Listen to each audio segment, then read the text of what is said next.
গুরুত্বপূর্ণ একটি অনুচ্ছেদ স্বাধীনতা দিবস।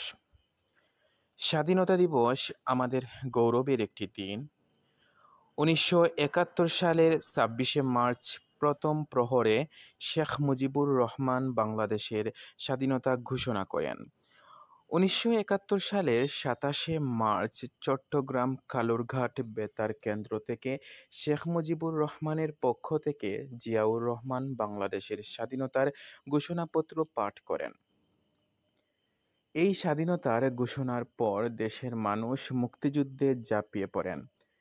অবশেষে দীর্ঘ ৯ মাস যুদ্ধের পর অর্জিত হয় আমাদের স্বাধীনতা।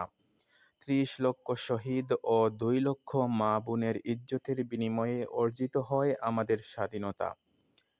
স্বাধীনতা দিবসের শিক্ষা হলো শোষণ ও বঞ্চনার বিরুদ্ধে প্রতিবাদ করা, সংগ্রাম কিংবা বিজয়ে ঈমান ও বীরত্ব নিয়ে জন্মভূমির জন্য অবিচল লড়াই করাই আমাদের অঙ্গীকার। আসুন আমরা শপথ করি, যারা বাংলাদেশের স্বাধীনতার জন্য লড়াই করেছেন, আমরা সেই স্বাধীনতাকে রক্ষা করব।